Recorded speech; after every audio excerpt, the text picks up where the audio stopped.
You just wanna feel good. You just wanna look pretty. Take it easy, baby. You're always groovy to me.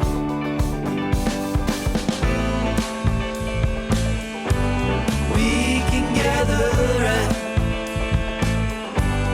We can feel good sounds. We can celebrate whatever we want, 'cause they got love. A little bit about Otakon, if you didn't know, is that it takes place at the Walter E. Washington Convention Center in Washington, D.C., which is a really big convention center that's really nice because it has a metro stop that stops right at the convention center, which makes it convenient for people to travel to, or if you're traveling there with your suitcases, it could make it easy to drop off. I don't know. We actually ended up taking an Uber from the airport to the convention center because we had 3 suitcases each, plus our carry-on backpacks. So we didn't think that would be a good idea to carry all of that onto the metro, but we could have. We ended up staying at a hotel that was really close by. It was less than a mile walk, so that was also really convenient, and it was very much worth it. So a little bit about Otakon. There are 3 types of booths at Otakon. There's the Unlimited, which is a 10 by 10 space, and you can have unlimited fan art at that booth. And it's usually closer toward the front of where the entrance is, where people come down. Then you have standard booths, which were $750, and they are a 10 by 10 foot space, but you still have the 50-50 artist alley rule, which is 50% original art and 50% fan art. And then you have the standard tables, which is what I had, which is $350, and the 50% original art and fan art rule applies to that. Now, when we got the table, we didn't know if we were going to get a 6-foot table or an 8-foot table, because they tell you to prepare for a 6-foot table. That's what officially is on the website.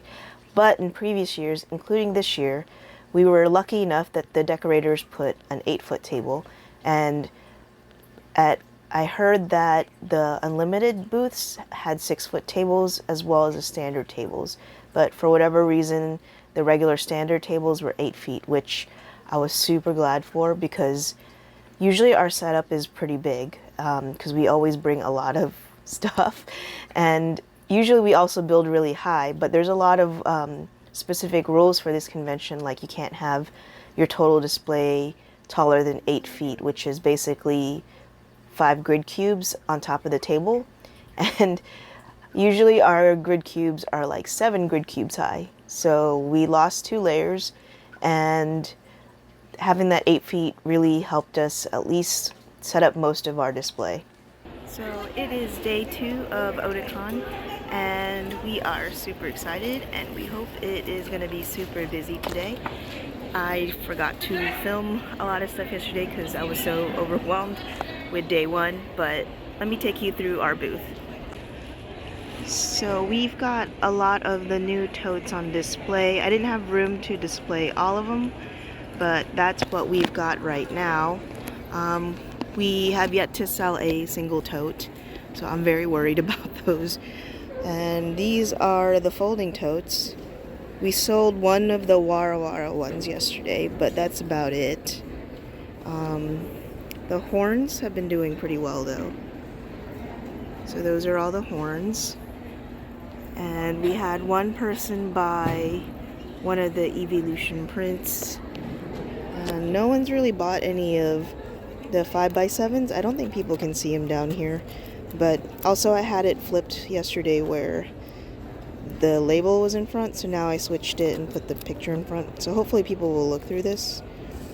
The best sellers yesterday were the stickers. So that's what people were mostly buying.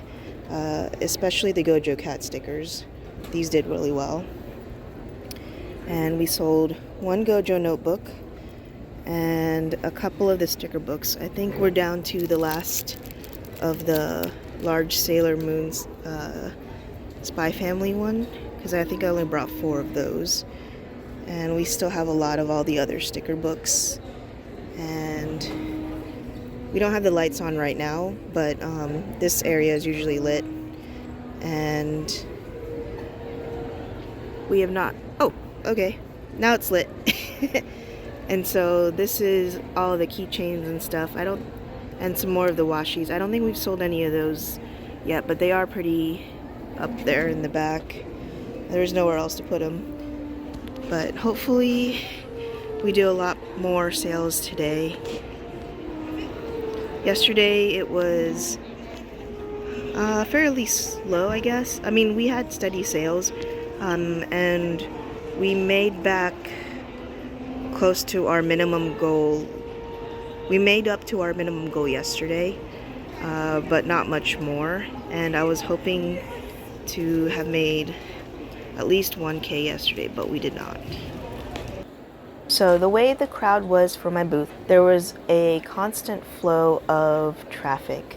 And there was always a lot of people, but I feel like when it came to my booth, a lot of people were mostly kind of window shopping, or they were only interested in picking up the small stuff like stickers and sticker books. So that is where the majority of our sales came from. And if I were to come back, that's pretty much, I think, what I would bring again. All right, so it is day 2 of Otakon. It is about 2:20, and we've had a steady stream of people and a decent amount of sales. Most of them have been in the $15 to $20 range. The Otakon pin that we have has been doing pretty well. People like that, so I'm very happy. And this is also my very first enamel pin, and I'm so excited to have this. Like, I've been wanting to have an enamel pin for so long. I wish I had enough money to make pepper as well, but we started with sugar for now. What else? So I was hoping that we would be at a higher sale total right now, but it's doing okay. I think probably by the end of the show, we will hopefully have made at least our expenses back, and maybe a tiny bit of profit. I'm not really sure.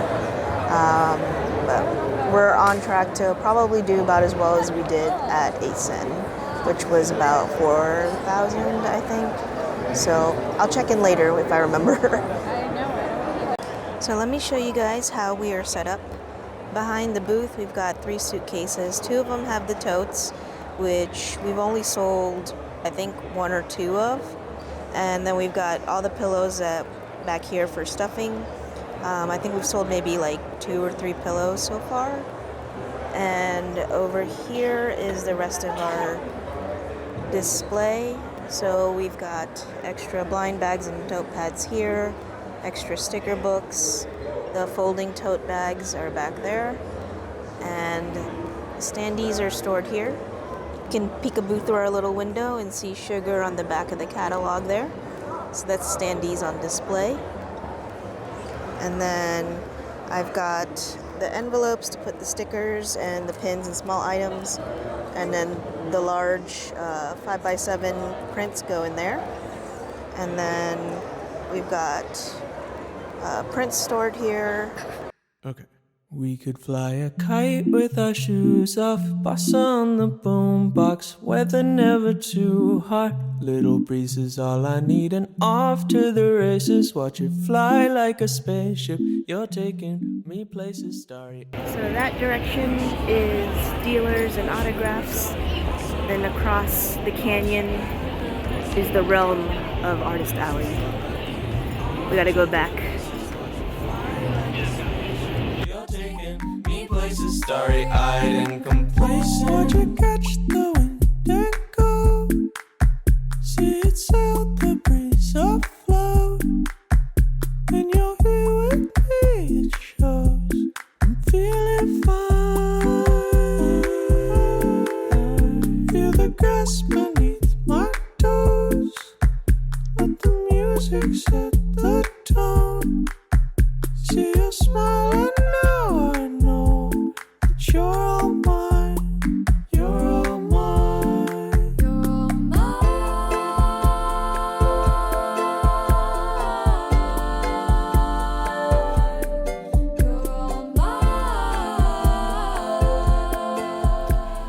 if you're still here. Thank you for making it to where we're going to talk about details of Otakon and how it went for us. The badge check-in and then the hand carry entrance were originally in two different places. And so when we Ubered from the airport, we had them drop us off where the hand carry entrance was. And the plan was I was going to leave Alex with all the luggage. I was going to run up, get the badges at the other entrance, and then come back and help him walk all the suitcases to where we're supposed to be going. But what ended up happening is when we got to the hand carry entrance, they told us no one is going through the hand carry entrance and everyone is just going toward the main entrance where badge pickup is, and you can take your luggages with you. So I don't know when they switched that, but when we got there, it was like roughly 2 or 2:30, and that was what the procedure was. So that was actually more convenient for people, which, you know, because like especially if you were solo and you can't carry your luggages with you to get your badge, that would have been a problem. But it seems like they fixed that when we got there. Setup was relatively easy after that. You know, we got our badges, which looked like this. And it was really cool because they're like lenticular. I don't know if it's catching. Oh, there we go. It's this way. Yeah, so that's really cool. I've never gotten a lenticular badge at a con before.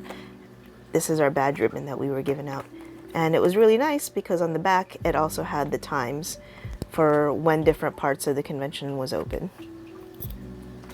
And another really cool thing that they were giving out, which I'm super happy about, was these, whoops, let me see if I can get all the letters facing the right way.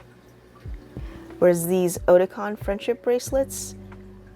Like, that is the cutest thing ever. Like, I've never seen a con do that, and that was so sweet. Like, you know, the volunteers had to have been sitting there making all these cute little friendship bracelets, and it's like a wonderful souvenir too. And then it has like a little, can it focus? I don't know if my camera will focus, but there's like that little blue bead is like a crab. I don't know. This is like the cutest thing ever. But yeah, they gave those out when you went to go pick up your badge, so that was very sweet. And all the volunteers at Otakon were super sweet. Like, throughout the convention, they would come by the table periodically and ask how you're doing, do you need anything, like, do you need anyone to watch your table? So that's great for people who are soloing, who might needed a bathroom break and just needed someone to watch their table. We had, Alex and I were both at our booth, so we didn't necessarily need any helpers to sit at our booth to watch it, but I can imagine for a solo artist that's there, that would be really helpful because the hours are super long. Like, other cons, you know, you could probably tough it out and just like hold it until like the con is over, or like, you know, bring snacks and you don't have to go get food. But on Saturday it was, how long was it? It was from 1 to 9 p.m. And you know you got there before 1 p.m. obviously because you needed to get your booth ready. So Saturday was, I think, the longest day we've ever done at an artist alley. And I think by like 6 o'clock I was already going loopy.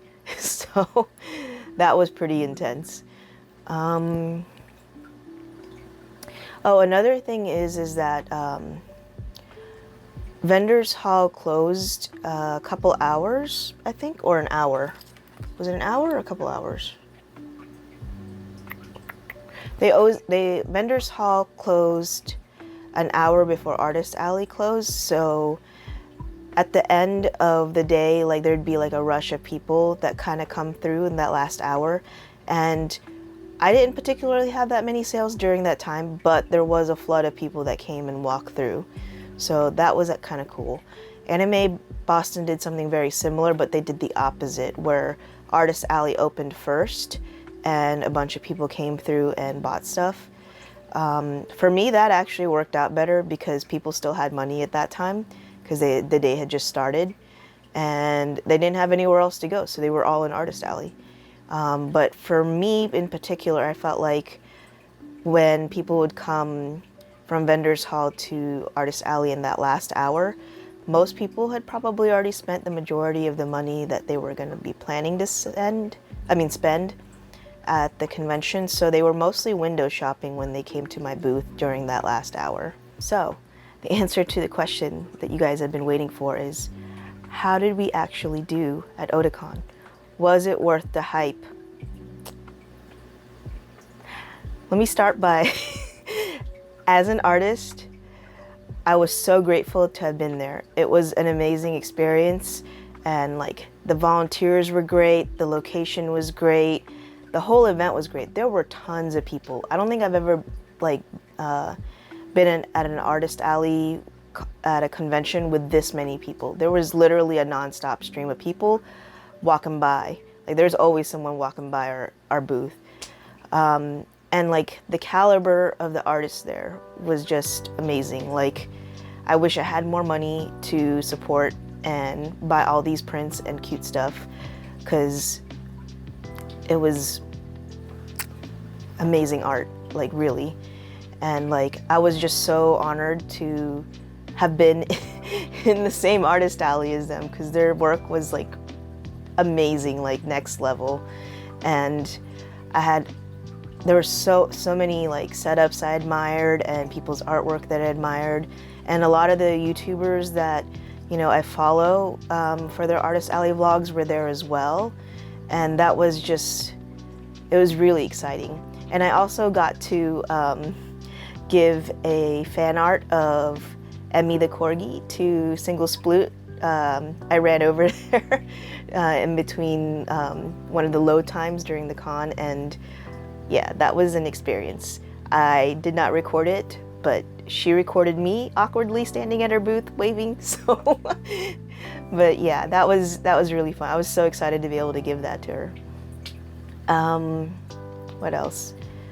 Yeah, this was the most prepared I have ever been for a con. Like seriously, I was pretty much ready and packed about, let's say, the weekend before, and I had also had enough time to finish a vlog about my prep and what I was going to be bringing to the con, which was crazy, that I've never done before. And I'd also made a catalog to show people what I was going to be having at the convention, online on the website as well as on my Instagram. And then at the convention I had printed copies of my catalog that people could flip through, because we couldn't have everything on display, so some of it was in the catalog, but also if there were several people there and they just wanted to flip through the catalog, they could do that. What else? But yeah, it was a lot of fun, and I got to meet a lot of really cool artists. But as a small business, how I did was okay. So I know a lot of people have already posted their Otakon vlogs and they're like, best con ever, most money I've ever made, it was amazing. Or some of them would be like, I still made bank, but not as much money as I was planning to. Mine, I had high hopes. Maybe they were a little too high, but we pretty much just barely broke even. So let's run through the numbers of how we did each day. And these are pretty much rounded just for easy math, because math is hard for me.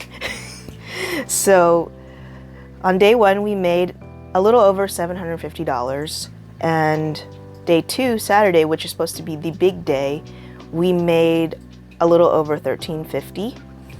And on Sunday, we pretty much made the same as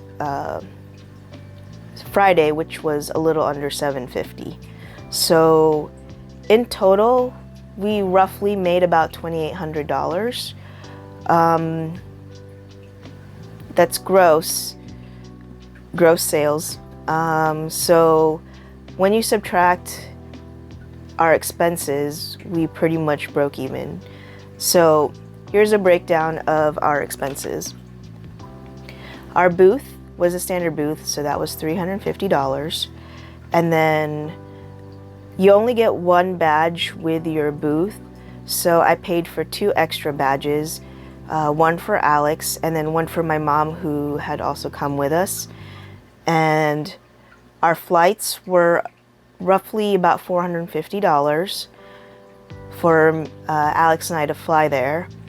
The hotel, just from Thursday to Monday, which is the time of the convention, was about $900. We did stay a couple of extra days, which is why I'm saying specifically from Thursday to Monday, it was $900. And then I paid for 2 extra bags that my mom brought with her because she flew directly with American Airlines, and it's not like Southwest where 2 bags are free. You have to pay for each bag. So I paid for 2 bags for her to carry, so that was roughly $150. And what she was carrying was all the totes, which unfortunately we only sold, I think, like 3 or 4 of them, and she had 2 suitcases of different tote designs with her. So that was yeah. So roughly our expenses, not including food, not including taxes, and not including cost of goods, was around $2,000. So if you subtract $2,000 from $2,800, we only had a profit of about $800. And like I said, those expenses that I listed off did not include food, cost of goods for what we were selling, and the taxes that I have to pay to the state of Washington, D.C. So we broke even. It was not the dream numbers that I was hoping for, those amazing amounts of money that people were saying, but like I said, the experience was great. Yes, I would still do it again.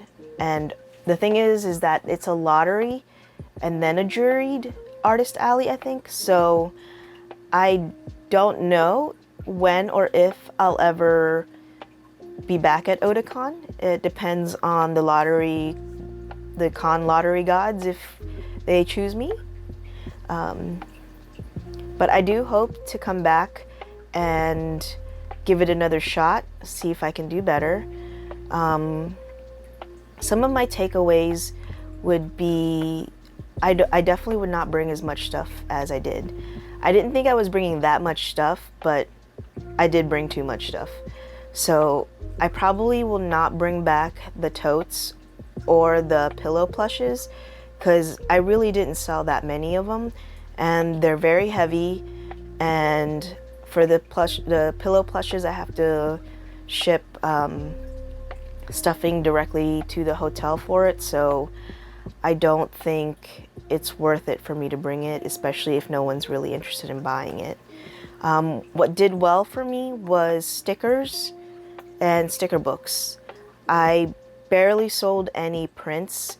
I think it's mostly because they probably weren't that much on my display, because with the 50-50 original versus fan art rule, my 11 by 17s are pretty much all fan art. I think I only have one that's an original, and so if I put all my 11 by 17s on my booth like I normally do, then I was really worried that I would get questioned for having too much fan art, when really that's not the case. I really do have a lot of original art, but the original art I have is usually not on the large art prints. It's on the totes, it's on the stickers, the stationery.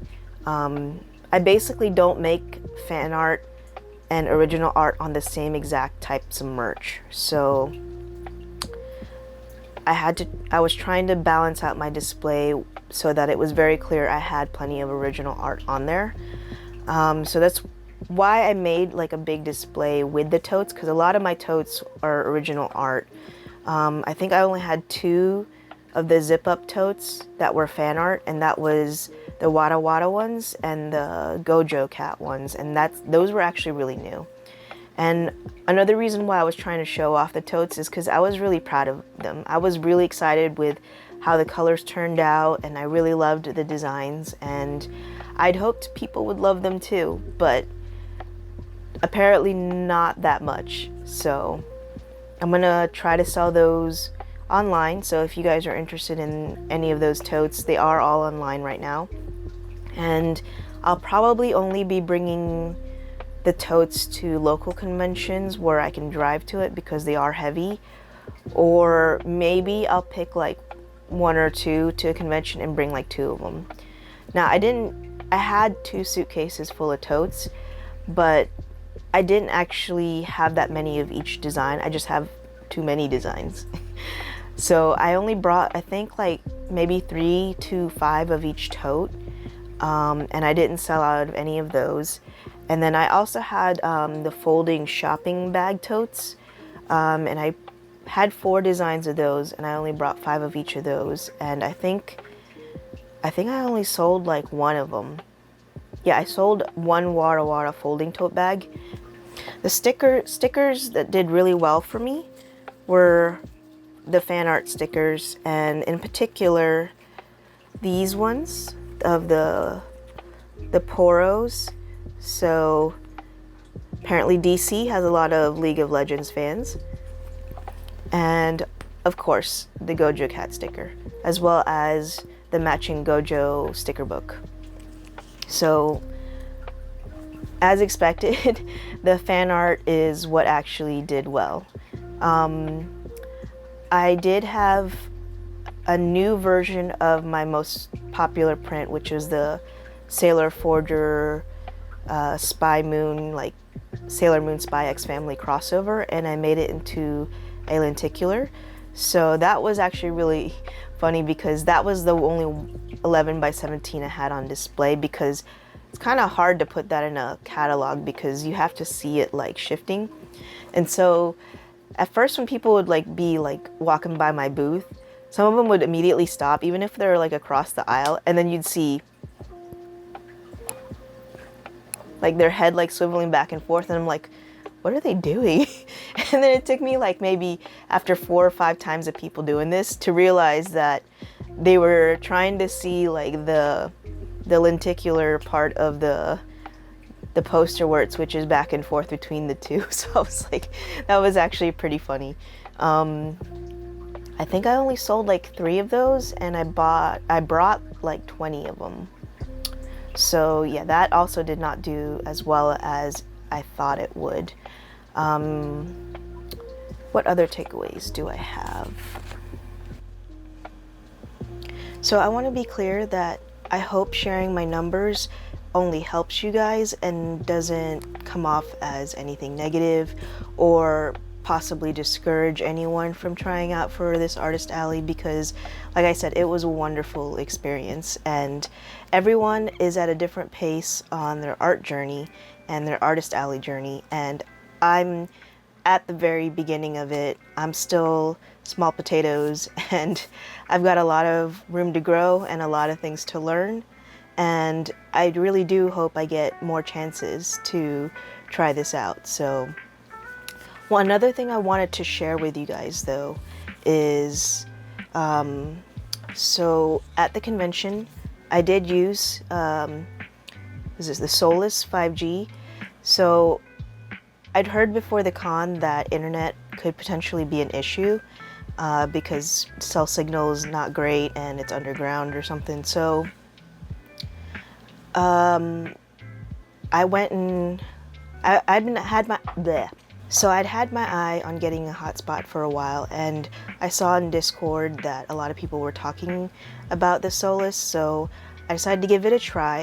It went on sale on Prime Day, so I'd been keeping an eye on it for a while, and I actually didn't order it though from Amazon. I ordered it directly from the Solus website because they were running the same sale that they were running on Amazon. So, but yeah, it comes with 1 gig of data each month, and I will say I did not actually use all of the 1 gig of data at Otakon. It was probably 3/4 of the data, but we only used that much data because Alex was on it on his phone and he was watching videos and like looking up a bunch of stuff before he realized that there's not that much data on this Solus thing. And this is not sponsored, by the way, although if you want to sponsor me, but just kidding. But yeah, so it came in really handy because our service provider is T-Mobile, and T-Mobile was good for like the first 30 minutes every day, and then as soon as the people all came in, T-Mobile went down. And when we would turn this on, it may connect to T-Mobile at first, and then we would refresh it, and then it would connect to AT&T, and we were good. Like, we were pretty much good for the rest of the day. The only issue that we had with it was, and I don't think it was the Solus thing, I think it was a Shopify issue, was that for the first time, we were also, oops, dropped my notes. So we were using this Shopify POS Go, and I'd also been eyeing this for a while, and this is our first time using this, because I wanted something that was a customer-facing interface. Is that right? So that, you know, customers could see, you know, what I'm ringing up, and they can see all the items that they're buying. So it's not like a mystery or anything, and like everything is done by the customer on this screen instead of me having to flip my iPad or my phone for them to finish a transaction. And like, you know, they can swipe the card, do the tappy thingy, all the things. But what happened was this was disconnecting from my iPad whenever I think the iPad's like timed out or this fell asleep or whatever, and it was causing problems. So we ended up using the POS Go outside of the dock, and this works as a standalone device as well, and you know, it still does the tap, the pay, like all the customer interface. So that worked out fine. We had no internet problems once we disconnected this from the dock. I'm gonna try this again at my next con and see if it was an internet issue or it was an iPad connective issue, because my iPad is a USB-C, so it does have this cord, but it's for a regular USB. So I'm gonna try to get an adapter, and maybe having it directly connected to my iPad will help. I don't know, but it is kind of annoying this doesn't come out though. So like, even if I'm not using this part, like it's just like flopping around everywhere and I can't take it off. But overall, I really liked having this, and it also has like I think a barcode scanner or something. I don't know, it's dead right now. I haven't charged it since we got back. But it also has like a barcode scanner in it too, so if I wanted to use that for inventory. But yeah, so those are some improvements / tech that we bought for our conventioning. Is that a word? Anyways, yeah. Like I said, as a small business, I really wish my performance had been better. I think what I might improve upon on my display is making it less crowded. I'd never been to Otakon before, so I didn't know what was going to sell, so I brought pretty much everything that I sell and put a little bit of it out everywhere. The only things I didn't bring were my acrylic pins, because I literally had nowhere to put them. But now that I've done it once, if I ever get to come back again, then I would probably try to have a less crowded display with only a few things with me, if I can manage it. My maximalist self has trouble with that because I'm always trying to fill up as much space as I can. But I think that may be it, is that because the thing is that all the tables in Artist Alley are also like butted up against each other in the standard table area, so there's not really that much of a break in between all artists. And it's like, with all the people and all the amazing art everywhere, I feel like it could get overwhelming. And if you have a really busy table, then people might just kind of glaze over it. Because I know at some point when I was walking around Artist Alley, like that's how I felt, is like it was really overwhelming with the amount of people and the amount of things to see, that at some point I was just kind of like, wow, everything's so cool, but like not actually seeing everything, if that makes any sense. I don't know. Like even some of the vlogs where like people walked around and like videotaped stuff, I was like, oh, that's so cute. I don't remember seeing them in Artist Alley. Like, I wonder where they were.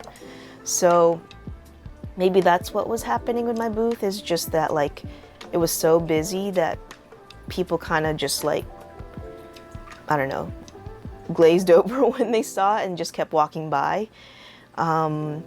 Another thing that it could just be is that people are just not into the original art that I had up. It's not their style, it's not what they're into, and maybe it was not the right audience for my original art. I don't know. I mean, there was a lot of really sweet people that like, even if they couldn't buy anything because like they just didn't have any more funds, or they just, I guess, didn't want to buy anything, like they still took the time to come by and tell me that like they really liked my stuff and that they thought it was cute, and that really does mean a lot to me. Like if people just take the time to even, you know, say that and pay me a compliment, like that's a really huge morale boost, especially when like my sales were not doing well, that to at least know people enjoyed seeing my art. That was at least something that was really nice to hear. So thank you if you stopped by and said hi and, you know, told me that you appreciated the art. So thank you. Also, what was really cool was I had 3 people come by and say that they had seen my video on YouTube from like the Otakon prep, which blew my mind because I literally did that last minute and I published it like only like less than a week before the con. And like 3 people had actually seen it and they took the time to come by my booth and say hi. Like, I don't know. Oh, I almost forgot. Like, so one really sweet person who came by also like made these like friendship bracelets, and it's like Sailor Venus colors. I don't know. But yeah, she did like this like really like cool like handshake thing and then like transferred the friendship bracelet on to my wrist, and I was just like, wow, what is happening? But yeah, that was an experience. Like, if anything, that was like one of the most rewarding things, is that like people actually took the time to come by and say hi. So thank you. You guys know who you are, and I just wanted to give you guys a shout out.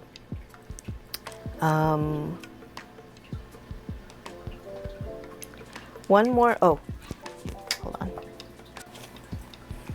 All right. So another thing I wanted to share with you guys was this, which is Pigeoncon's Pindemonium. So this was the first year, I think, that they did it, and basically what they did was they told artists that, you know, they were offering to do a group order to have pins made, and so you would send them their artwork and then they would take care of the manufacturing.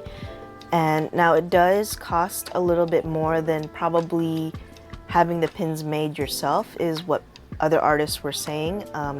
I have never made a pin before, so not only was I not really sure how much they were supposed to cost to have made, but I also knew that some of that extra cost for having this pin made was the advertising that they were going to try to do for it, as well as making like, you know, these pin boards and stuff. So that's money too. So I was okay with paying the pin cost that was a little bit more, but I think that this was a really good way to bring people to the booth. I did have quite a few people come by just to get the pin. So my pin, if it will focus, will it focus?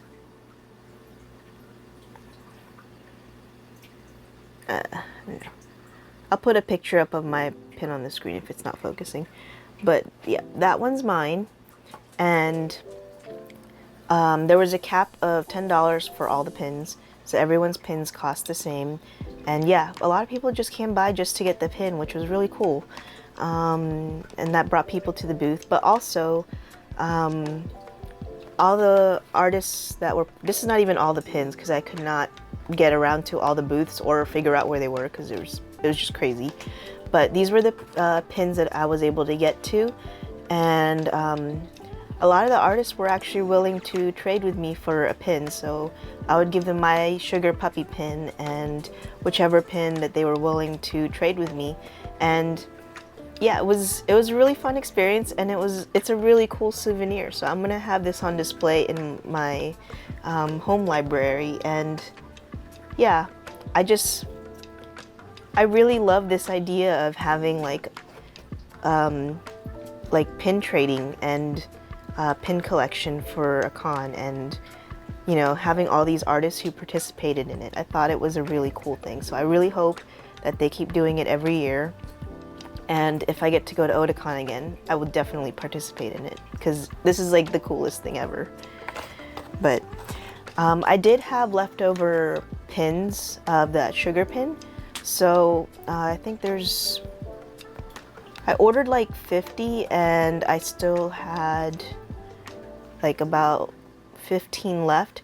So I put those on the website. It's right there on the front page. So if you want to get my Otakon pin, you can go on to alexandcandy.com and grab one for yourself while we still got them. And I think that's pretty much it for the con. Like I said, we pretty much just broke even, but I loved the convention and I was honored to be there amongst all those amazing artists, and I would love, love, love to do it again. And I would also love to be given a second chance to see if I can do better as far as sales-wise, if I rework my display a little bit and make better art or more art, I don't know. But yeah, I'd definitely like to have the chance to try it again.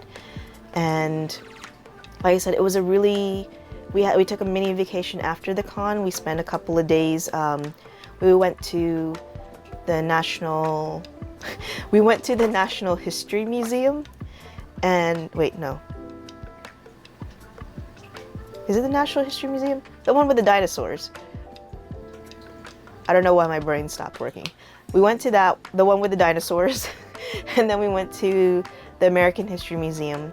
And then we also went to visit my sister at the museum she works at, which is the Hirshhorn. And they actually changed a few of the exhibits since I was last there, so that was really cool. And, oh, let me show you what I got. So I got this at the Hirshhorn in the gift shop. It's a Mondrian Miffy. Isn't it so cute? I love it. But yeah, we had a great time going around all the museums, and we also got to see ATEEZ in concert. It was at the Capital One Arena, which is just down the street from our hotel that we had rented for Otakon. So that was great. We just literally walked like we had dinner and then we walked right to the concert. It was great. There was a lot of people there. Like I don't know if it was sold out or not, but it was a good amount of people. And